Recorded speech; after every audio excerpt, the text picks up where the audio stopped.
Salve, salve, doutores e doutoras de todo o Brasil.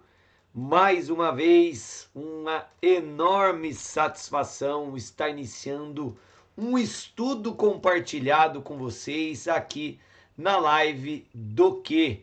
Meu nome é Francisco Sanini, eu sou mestre em Direito, delegado de polícia do estado de São Paulo, também professor concursado da Academia de Polícia do nosso estado e professor de legislação especial criminal, de processo penal e de direito penal aqui do que concurso. Sempre um orgulho enorme de vestir essa camisa. Doutores, desde já eu saúdo todos vocês que estão acompanhando essa live pelo YouTube do que.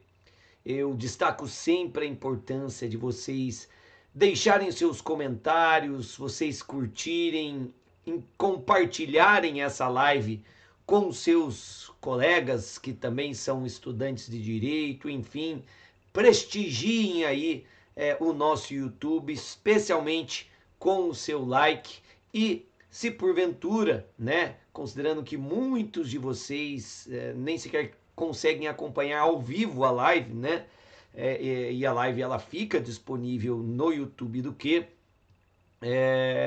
eu sempre reforço que fico absolutamente à disposição de vocês pelas minhas redes sociais, especialmente pelo meu Instagram, @fsanini, tá? Então podem me procurar por lá, se apresentem como alunos do quê? Olha, professor, vi sua live no YouTube do quê? Fiquei com uma dúvida, e aí certamente eu vou fazer o possível para auxiliá-los, para tentar esclarecer quaisquer dúvidas que sobrem desta ou de outras lives que nós temos aqui, né? Aliás, se você gostar da aula de hoje, do estudo que a gente vai desenvolver hoje, eu sugiro que você aí procure no YouTube do que outras aulas comigo, né? Professor Francisco Sanini, a gente já falou aí sobre um montão de coisas. Aliás, como eu sempre digo, o nosso canal, o canal do que? Aqui no YouTube é um canal que você pode confiar, né? Porque a gente tem muito conteúdo produzido por grandes professores, né? Então você não vai aqui tá desinformado, salvo obviamente questões que acabem evoluindo, seja por conta de uma mudança legislativa ou de uma mudança na jurisprudência, né? A gente grava uma aula num dia, amanhã ou depois pode surgir um outro cenário. Isso aí no direito é sempre muito complexo. Uma aula, por mais recente que esteja, pode ser desatualizada em algum ponto. A gente tem que ficar sempre muito atento com esse tipo de questão, porque, insisto, no direito tudo muda o tempo todo, né? Especialmente no direito penal, né? Especialmente no direito penal. A gente já teve a oportunidade de falar recentemente aqui sobre o Estatuto do Desarmamento, justamente para dar uma atualizada, né? Porque a gente, em outras ocasiões, falando sobre o Estatuto, a gente desenvolveu um estudo sobre um parâmetro, né? Nós tínhamos decretos regulamentares que seguiam um parâmetro, mudou o governo, mudaram os decretos e aí mudou também o parâmetro, né? E esses decretos complementam o estatuto. E eu sempre digo que está cada vez mais difícil ser professor e dar aula sobre o Estatuto do Desarmamento, porque toda hora os decretos que o regulamentam estão sendo alterados, né? Então a gente tem sempre que atualizar. Eu acho que esse caso é muito ilustrativo aí do dinamismo do nosso direito e como a gente precisa sempre ficar muito atento para eventualmente não absorver um conteúdo que possa não estar mais adequado à luz da lei, né, do nosso ordenamento jurídico e da própria Constituição, tá? E é justamente, doutores, com essa perspectiva que hoje eu separei um tema mais vinculado a processo penal para que a gente possa discutir um entendimento jurisprudencial, tá? Um entendimento da jurisprudência sobre uma técnica de investigação, tá? Então, especialmente para quem quer ser policial civil, né? É evidente que essa aula ela ganha um pouco mais de força, porque a gente vai falar aqui de algumas técnicas de investigação. Para ilustrar, doutores, para ilustrar tudo que a gente vai desenvolver no encontro de hoje, eu, de caro, já trago o problema, tá? O problema para que depois a gente possa desenvolver melhor o nosso estudo. O que eu estou discutindo e quero discutir com vocês aqui, e aqui é interessante que agora a gente complementa, isso é muito legal, né? Aqui as aulas do que, os estudos desenvolvidos aqui no YouTube do que, com o nosso compromisso com vocês que nos acompanham por aqui, o nosso compromisso com a excelência de sempre trazer o melhor possível para vocês. Agora, as nossas aulas virão acompanhadas de um conteúdo, tá? Em PDF, tá? Que pode ser exercício, que pode ser leituras complementares, jurisprudências, enfim, sempre vai ter um conteúdo escrito para que você possa complementar e, o que é mais importante, apreender, ou seja, absorver mesmo tudo aquilo que vai ser explorado aqui pelo nosso time de professores. E com relação ao encontro de hoje, eu trago para vocês já em PDF um estudo mais detalhado, sobre essa questão que envolve o chamado espelhamento do WhatsApp por meio do WhatsApp Web, tá? O que é isso, doutores? O espelhamento, muitos de vocês, né, a maioria das pessoas são usuárias aí do WhatsApp, e é possível que você faça o espelhamento do WhatsApp do seu celular, o WhatsApp que está no seu celular, ele pode ser espelhado no seu computador. Estou até aqui com o meu computador, com o roteirinho, para que a gente possa fazer a leitura das jurisprudências para vocês. E aí muita gente usa esse WhatsApp espelhado no computador, porque fica mais fácil para você enviar documentos, para você escrever, enfim. Só que essa ferramenta também serve para investigação, porque você pode espelhar o celular, né, o WhatsApp do investigado em um computador que é utilizado pela polícia, e aí a polícia passa a acompanhar em tempo real toda a movimentação do WhatsApp daquele investigado, tá? E aí fica o questionamento: será que essa técnica de investigação ela é lícita? Será que as provas obtidas por meio do espelhamento do WhatsApp são provas lícitas? Doutores, esse é o tema que eu trouxe para discutir com vocês. E antes da gente trazer respostas, antes da gente apresentar as posições que estão surgindo na jurisprudência, eu quero começar falando um pouquinho sobre investigação, né? Então, para a gente contextualizar, né, para a gente introduzir o tema, é muito legal que a gente comece falando um pouquinho sobre a investigação criminal enquanto ciência, porque é o que a investigação é. A investigação criminal, ela é uma ciência. E uma ciência, doutores, que mistura expertises distintas. Na verdade, a investigação criminal, ela comporta a influência de várias ciências distintas. Ciências estas que, de alguma forma, podem contribuir para o esclarecimento dos fatos. Ciências estas que, de alguma forma, podem comprovar determinado fato, determinada conduta. E é evidente que, como uma ciência múltipla, ou que comporta vários conhecimentos, né, é impossível que o presidente da investigação possa compilar ele mesmo todos esses conhecimentos. E é justamente por isso, doutores, que a investigação criminal ela conta com um suporte técnico, notadamente dos institutos de criminalística, né? E dos institutos médico-legais. As perícias, doutores, nada mais são do que trazer uma expertise que, em regra, o policial não precisa ter. Né? Não tem como alguém dominar todas as ciências que, de alguma forma, podem auxiliar na investigação. Medicina legal, conhecimentos médicos são essenciais para esclarecimento de alguns fatos. Como é que a pessoa morreu? Qual foi a causa-morte? O delegado, que nunca estudou medicina, né, que não é médico, ele não tem conclusões de dizer qual o fato que acabou culminando na morte.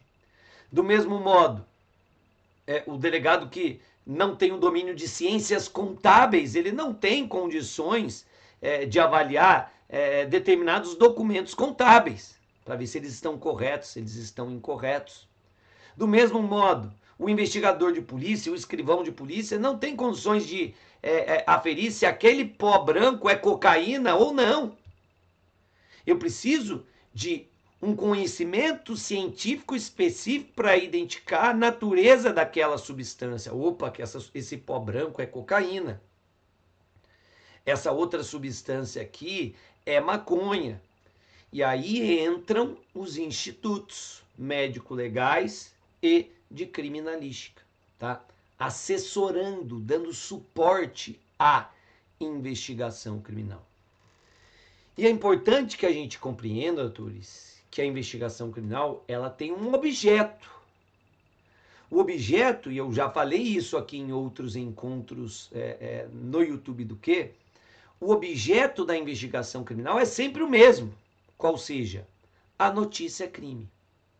O que significa a possibilidade de violação do ordenamento jurídico penal. Eu falei possibilidade. Porque é possível que aquela notícia crime não tenha procedência. Daí porque é essencial uma investigação criminal. Daí porque nós defendemos a investigação criminal como um direito, uma garantia, que deveria inclusive constar no artigo 5º da Constituição da República, o que nós chamamos de devida investigação criminal constitucional.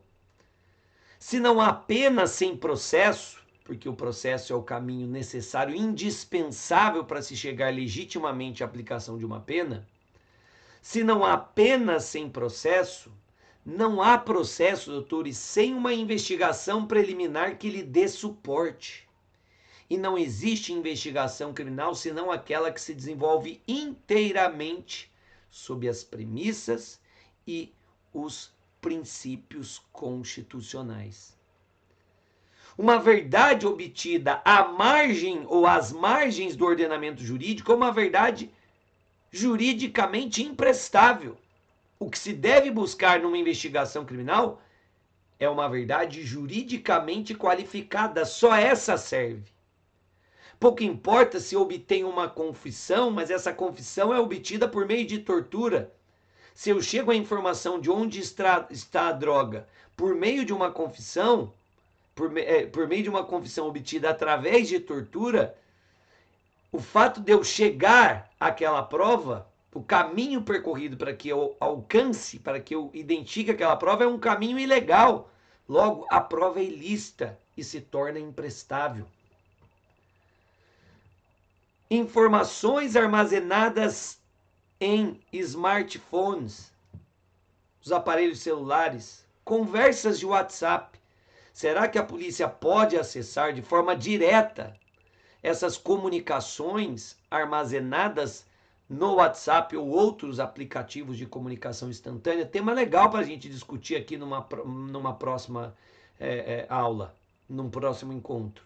Mas já adianto, de acordo com o ordenamento jurídico, as comunicações telemáticas armazenadas em dispositivos informáticos como os smartphones, né, os aparelhos celulares, essas comunicações elas dependem para serem acessadas de ordem judicial, porque é evidente que elas dizem muito da intimidade e da vida privada, então para acessar esse conteúdo, a polícia vai precisar de autorização judicial. Daí porque, se você, policial, apreende o celular de um suspeito e acessa as comunicações do WhatsApp dele, sem que haja ordem judicial, você vai alcançar uma verdade. Você vai identificar provas importantes. Mas essas provas serão ilícitas, porque foram produzidas às margens do ordenamento jurídico. O mesmo vale para uma interceptação telefônica, doutores, que é uma medida que depende também de ordem judicial, uma interceptação desenvolvida sem a autorização do juízo competente, qualquer prova produzida vai ser ilícita e mais. O policial pode inclusive responder pelo crime de interceptação telefônica feita ilegalmente, tá? Então é muito importante que a gente tenha todas essas premissas muito bem construídas, tá? E aí eu começo a aprofundar a nossa discussão no seguinte sentido. Sanine, você falou que a investigação criminal ela tem um objeto, ok? Esse objeto é definido pelo legislador, porque quem define o que é crime e o que não é crime, o que é contravenção ou o que não é contravenção, é o legislador. Então, quem vai selecionar o objeto da investigação é sempre o legislador, ao tipificar condutas, ao criar infrações penais. Do mesmo modo, o legislador também estabelece a forma da investigação. Primeiro eu falei do objeto da investigação, agora eu estou falando da forma. Como aquela investigação será formalizada. E aí também nós temos previsões legais. O inquérito policial é o procedimento mais comum e mais conhecido para se formalizar uma investigação criminal. É a forma mais usual de se materializar uma investigação. Sempre digo que a investigação é o gênero. E aí nós temos alguns procedimentos utilizados para a formalização dessa investigação, para a instrução dessa investigação. E aí o inquérito é o que ganha maior destaque. Mas não é o único.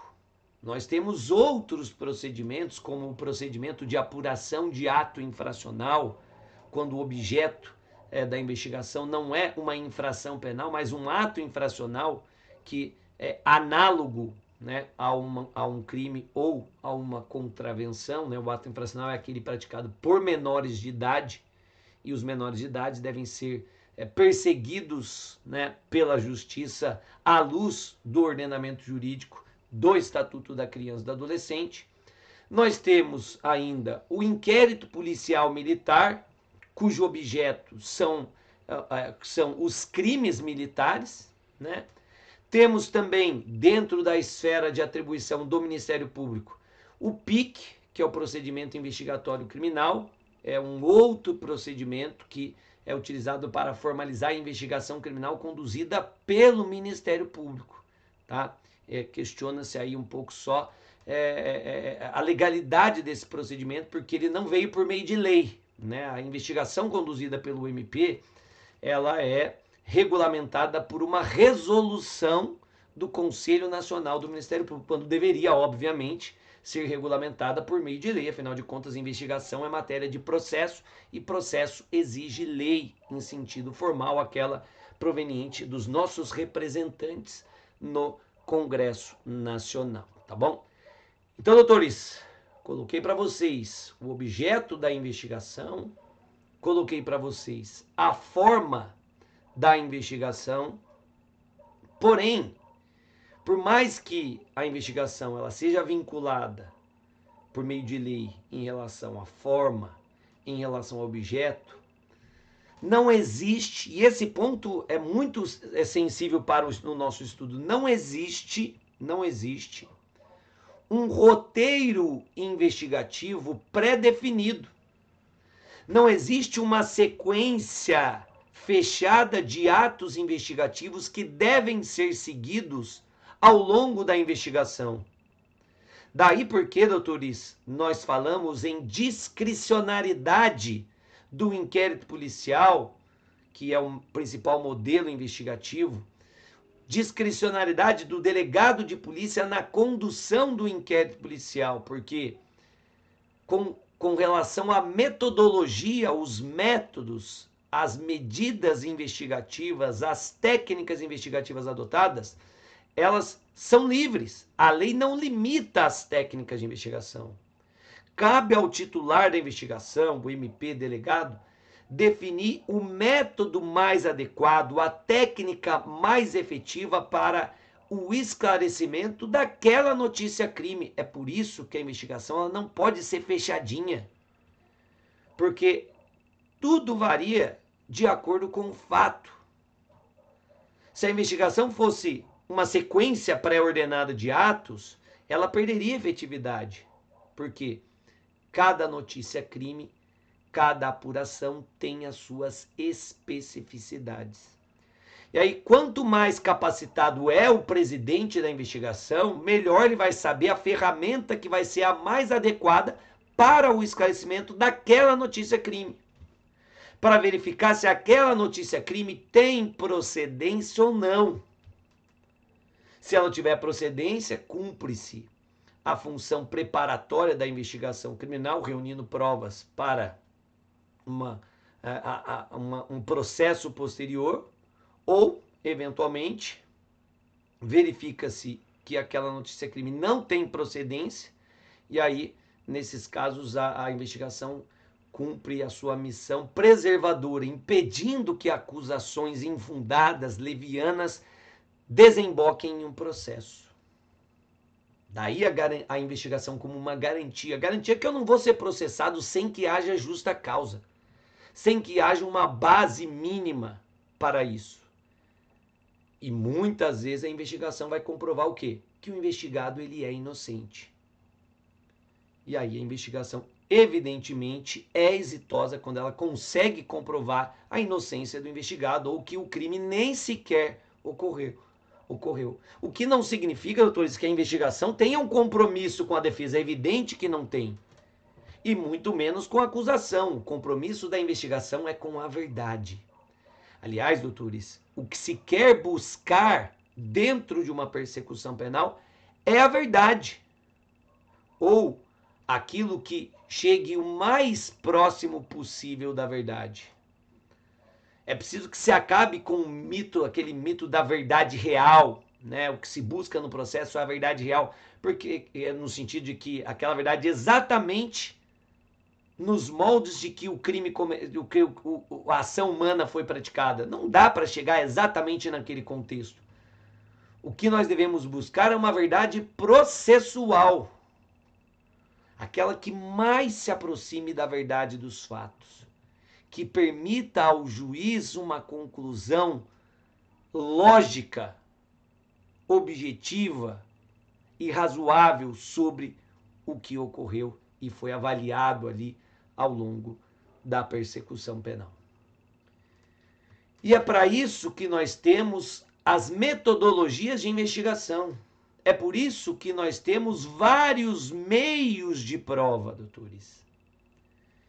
Só que, para se comprovar determinado fato, nem sempre nós teremos ou usaremos meios de prova legalmente previstos. E aí surge a classificação doutrinária, no sentido de que as provas podem ser nominadas ou inominadas. A prova inominada é aquela que não tem previsão legal, é um meio de prova atípico. Não existe uma regulamentação, nós não temos um regime jurídico específico para aquela prova. Já as provas nominadas, provas típicas, são aquelas que têm previsão legal, que têm o seu regime jurídico detalhado pelo ordenamento jurídico. E são várias as provas típicas. A interceptação telefônica é uma prova típica, ela tem previsão legal, o seu regime jurídico nós temos lá na Lei 9296/96. A colaboração premiada, outro método investigativo que tem previsão legal, que tem o seu regime jurídico lá na Lei de Organização Criminosa. assim como a própria infiltração virtual ou física de agentes. A infiltração, como técnica de investigação, é um meio de obtenção de prova típico. É uma prova nominada, prevista lá na Lei 12.850, que é a Lei de Organização Criminosa, sem dúvida nenhuma, a lei que mais traz ferramentas investigativas. Desculpa, doutores, a garganta já está começando a coçar. E pior que eu não trouxe água, então vamos assim mesmo, né? Eu não vou deixá-los aqui sozinho. Bom, se nós temos, por um lado, as provas nominadas típicas, que são aquelas com previsão expressa, por outro lado, nós temos as provas atípicas e nominadas, que também podem ser utilizadas. É muito importante que se compreenda isso, doutores. Durante uma investigação, qualquer meio, qualquer recurso, qualquer ciência que de alguma forma possa contribuir para o esclarecimento dos fatos pode ser utilizada. Qualquer método pode ser utilizado para comprovar determinado fato, para comprovar determinado crime, para comprovar determinada conduta. E que bom que é assim. Porque seria impossível o legislador regulamentar e prever cada meio de obtenção de prova, cada recurso que possa de alguma forma contribuir para o esclarecimento dos fatos. E é evidente, se o meio de obtenção de prova ele não tem uma previsão legal, se ele não tem um regime jurídico específico, a sua utilização na investigação ela vai depender de uma avaliação de quem, doutores? Do Poder Judiciário. Se não tem previsão legal para esta prova, para este método de investigação, a última palavra sobre a sua legalidade ou não caberá ao Poder Judiciário. E, doutores, são muitos os métodos investigativos utilizados, aceitos, historicamente, pela nossa jurisprudência, que não contam com previsão legal ou com uma perfeita previsão legal. Exemplo: a técnica da quebra de sigilo de dados telefônicos. Não tem previsão legal. Mas, Sanini, o que é quebra de dados telefônicos? Doutores, nada mais é do que a obtenção de registros vinculados a uma linha telefônica. Então eu posso obter por meio da operadora todos os registros, todos os históricos de uma linha telefônica utilizada pelo investigado. As ligações efetuadas e recebidas, o tempo dessas ligações, os números que foram contactados, inclusive eu posso obter os dados de localização do investigado por meio das ERBs, né, que é a estação rádio-base, né, cada aparelho celular ele se conecta com uma ERB, que é a antena que serve à operadora, e por meio da quebra dos dados de localização eu posso conseguir a localização aproximada do usuário daquela linha telefônica. E é evidente que esse método investigativo, historicamente, vem sendo muito utilizado para o esclarecimento de crimes. Mas nunca se questionou a ilicitude da prova por falta de previsão legal. Nunca se questionou. A própria gravação clandestina, doutores, ela ainda hoje não conta com uma perfeita regulamentação legal. Mas, Sanini, o que é gravação clandestina? É o cenário em que você grava uma conversa por telefone ou pessoalmente, uma conversa que você está fazendo parte, buscando produzir uma prova a seu favor, né? Então você vai produzir uma prova gravando uma conversa para demonstrar a sua inocência ou eventualmente para demonstrar que você está sendo vítima de um crime. Então você pode gravar uma conversa e essa conversa pode ser muito contundente para o esclarecimento dos fatos. E aí, será que a gravação clandestina pode ser utilizada como meio de obtenção de prova? Doutores, ainda hoje nós não temos uma regulamentação perfeita sobre a gravação clandestina. E ainda assim, ela sempre foi reconhecida como um meio lícito de obtenção de prova. O entendimento sempre foi, olha, a gravação clandestina como meio de obtenção de prova pode ser utilizada mesmo sem autorização judicial, especialmente se ela tiver por objetivo demonstrar a inocência do responsável pela gravação ou demonstrar que ele está sendo vítima de uma investida criminosa. Nos dois casos, a prova sempre foi tida como lícita. Então, esse método sempre foi tido como um método lícito de investigação, de demonstração, de comprovação de fatos, mesmo não tendo uma previsão legal. Ainda, a própria captação ambiental, hoje regulamentada, tem o seu regime jurídico lá no artigo 8º-A da Lei de Interceptação Telefônica.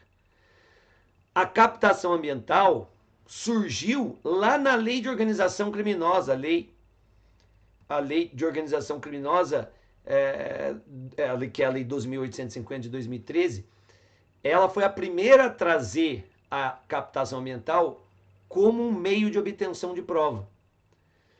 Ela tinha a descrição lá no artigo 3º da captação como um meio de obtenção de prova, porém, a Lei de Organização Criminosa não trouxe os requisitos para a captação, não trouxe o regime jurídico da captação.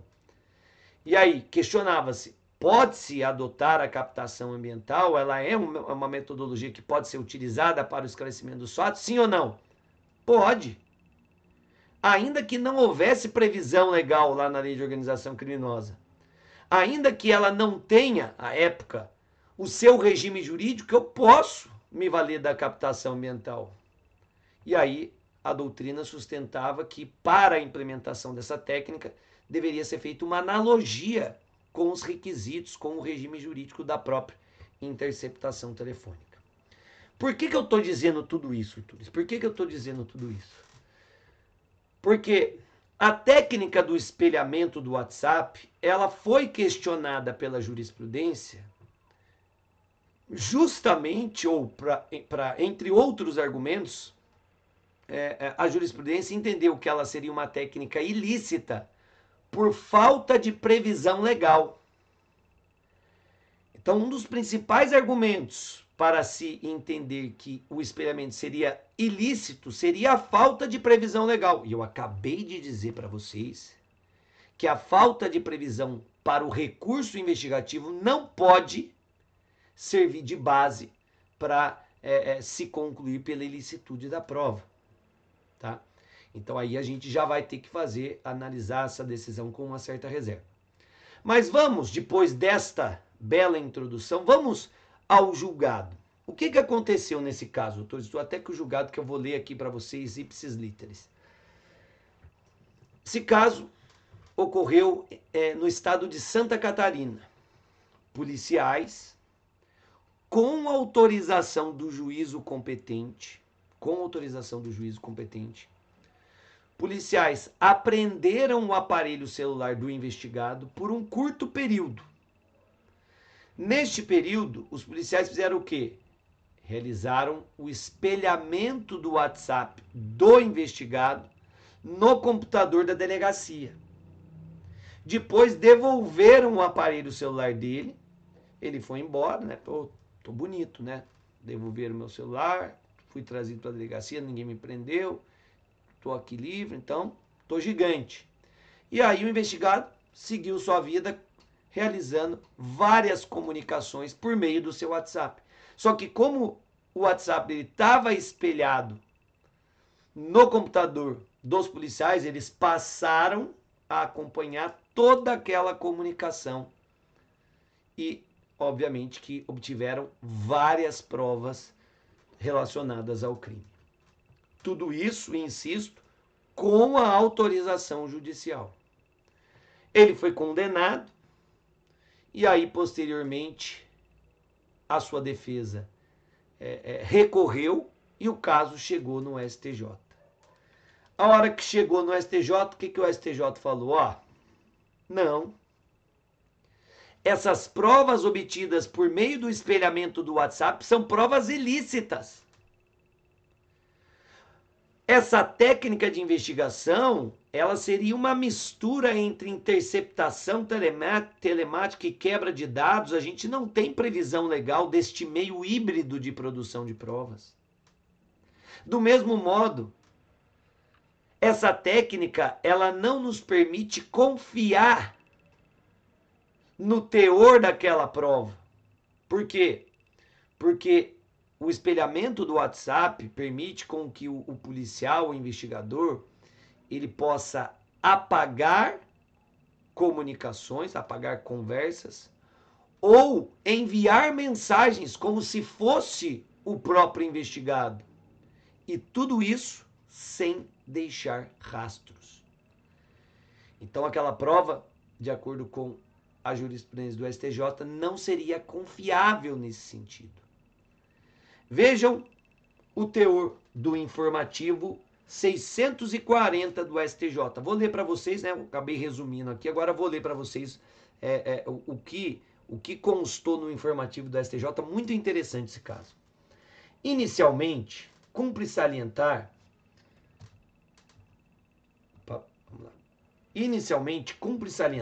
que, ao contrário da interceptação telefônica, no âmbito da qual o investigador de polícia atua como mero observador de conversas empreendidas por terceiros, no espelhamento via WhatsApp Web, o investigador de polícia tem a concreta possibilidade de atuar como participante, tanto das conversas que vêm a ser realizadas, quanto das conversas que já estão registradas no aparelho celular. Haja vista ter o poder conferido pela própria plataforma online de interagir diretamente com conversas que estão sendo travadas, de enviar novas mensagens a qualquer contato presente no celular e de excluir com total liberdade e sem deixar vestígios qualquer mensagem passada, presente ou futura. Ao contrário da interceptação telefônica, que tem como objeto a escuta de conversas realizadas apenas depois da autorização judicial, vale dizer ex nunc, o espelhamento via QR Code viabiliza ao investigador de polícia acesso amplo e restrito a toda e qualquer comunicação realizada antes da mencionada autorização, operando efeitos retroativos, portanto, ex tunc. Em termos técnicos jurídicos, o espelhamento seria melhor qualificado como um tipo híbrido de obtenção de provas, consistente a um só tempo em interceptação telefônica, quanto às conversas ex nunc, e quebra de sigilo de e-mail, quanto às conversas ex tunc, aquelas que já se realizaram. Não há, todavia, ao menos por agora, previsão legal de um tal meio de obtenção de prova híbrido. E aí o STJ entendeu que as provas obtidas por meio desta metodologia são provas ilícitas, tá? Doutores, recentemente, em julgado de 2023, deste ano, portanto, recentíssimo, uma decisão monocrática, tá? Salvo engano, do ministro Reinaldo Soares, do STJ. Nessa decisão, nós tivemos um primeiro enfrentamento a este entendimento, tá? Então, já se pode dizer que a jurisprudência está começando a querer ser alterada, está começando a se alterar para um sentido contrário, que me parece mais adequado. E aí eu separei um recorte aqui do julgado, né, dessa decisão, que é o agravo no recurso especial 2257-960 de Minas Gerais. Vejam o que disse o ministro do STJ.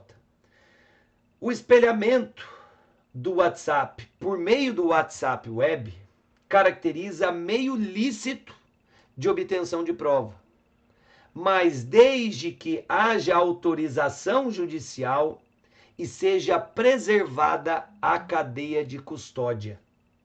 Trata-se, nos termos da decisão, de medida que encontra amparo legal nas técnicas investigativas da infiltração virtual, ação controlada, interceptação telefônica e telemática. Doutores, foi bem o ministro nesse entendimento aos nossos olhos. Se ele então mudou a jurisprudência do STJ, calma. Temos este precedente, temos esta decisão monocrática, mas que pode conduzir a uma mudança de fato da Corte do STJ, tá? Doutores, como a gente já falou, o primeiro argumento da primeira decisão, que entendia ilícito o espelhamento do WhatsApp como técnica de investigação, o primeiro argumento não prospera. A falta de previsão legal não pode servir para a se concluir pela ilicitude da prova. Porque se assim fosse, várias provas produzidas por meio de técnicas atípicas de investigação também deveriam ter o mesmo resultado. Deveria se aplicar a mesma lógica. Então, a gravação clandestina, quebra de dados telefônicos, não tem previsão legal. O próprio julgado fala, é uma mistura de quebra de dados telefônicos com interceptação telefônica. Beleza, a interceptação telefônica tem previsão legal. A quebra de dados de telefone, né, a quebra de dados telefônicos, não tem previsão legal. Essa metodologia, essa técnica não tem um regime jurídico definido. Quais são os requisitos? Precisa de ordem judicial? Não precisa de ordem judicial? Inclusive, existe polêmica com relação a isso. Como não tem um regramento estabelecido, um regime jurídico específico, questiona-se: eu vou precisar de ordem judicial para a quebra dos dados telefônicos ou não? Eu posso pedir a quebra de dados para qualquer crime ou não? Só para os crimes punidos com reclusão, por exemplo.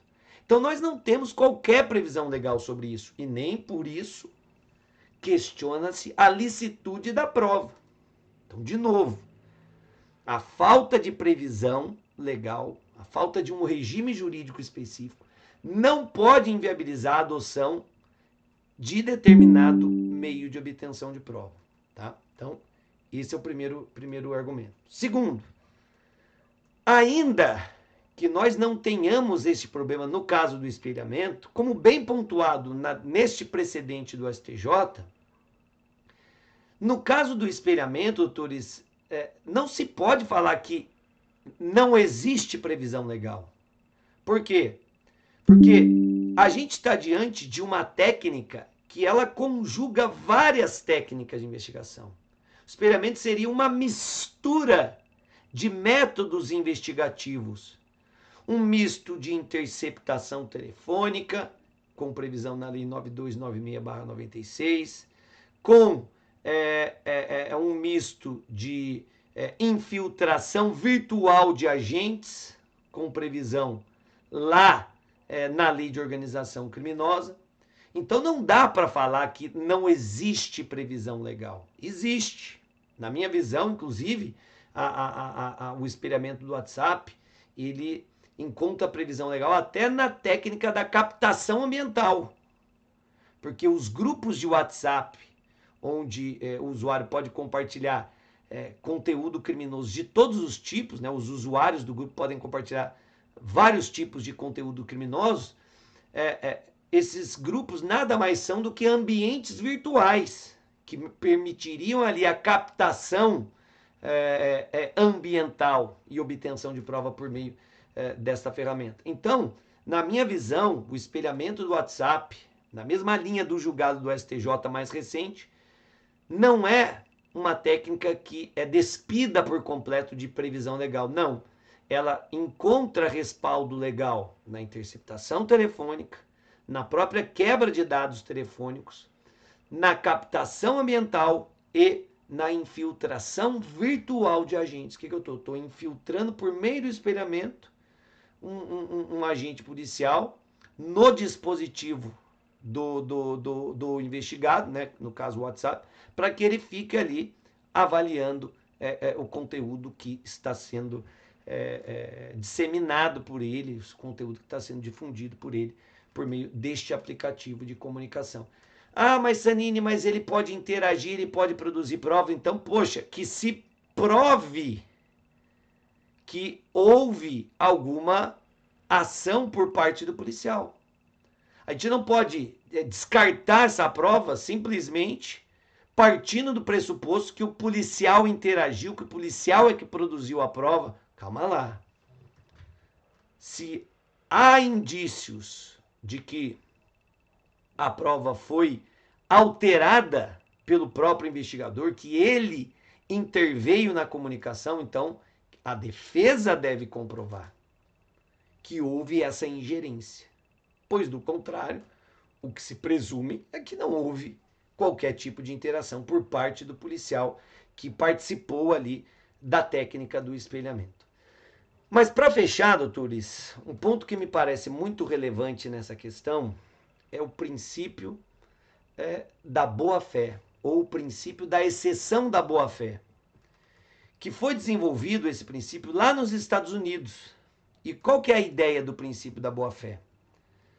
O que a lei pune com a ilicitude da prova são eventuais abusos praticados pela polícia. A ilicitude de uma prova está sempre ligada a atos praticados pela polícia ou pelo Ministério Público. A ilicitude não é para atos, ou pelo menos ela não tem como foco os atos judiciais.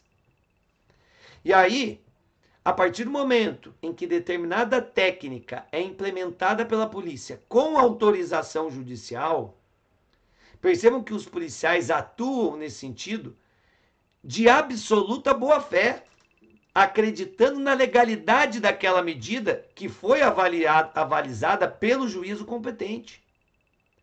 Então, se aquela prova foi produzida de boa-fé, não há que se questionar a sua licitude. A prova deve ser compreendida como uma prova lícita. E esse raciocínio, Torres, ele ganha força especialmente na adoção de medidas que não têm previsão legal. Uma coisa é o juiz autorizar uma interceptação telefônica fora das hipóteses cabíveis. Um crime punido com detenção não admite, pelo menos em regra, a interceptação telefônica. Então, o juiz não pode autorizar a interceptação para a investigação de um crime punido com detenção. Se o juiz autorizar, a prova é ilícita.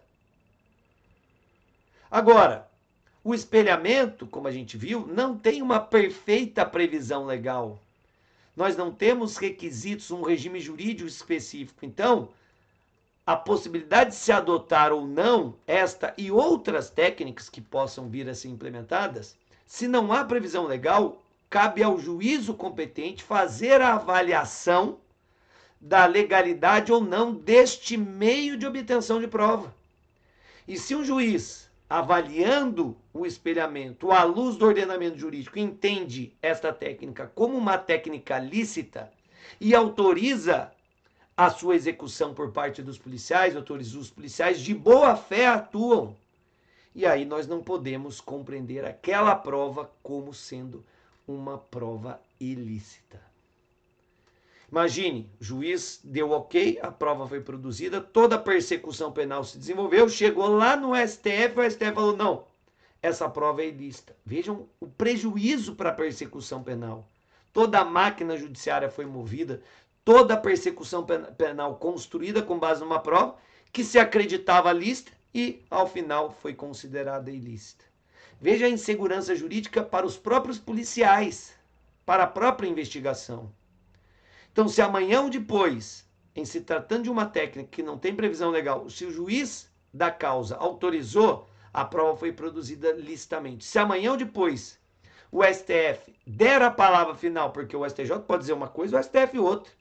E daí o STF, no seu plenário, deu a palavra final, ó, essa técnica é ilícita. Opa! A partir dessa decisão, não se pode mais conceber a adoção deste meio de obtenção de prova. Aí a decisão do STF tem que ser ex nunc, não pode retroagir. Então chegou no STJ, ó, vou admitir essa prova porque o juízo competente autorizou. Mas essa técnica, ela é inconstitucional. A partir de agora não se pode mais tolerar. Porque aí você confere uma segurança jurídica maior. E não vai punir, inclusive, os policiais que produziram aquela prova acreditando na validade do meio de obtenção de prova, acreditando na legalidade do meio de obtenção de prova. Tá?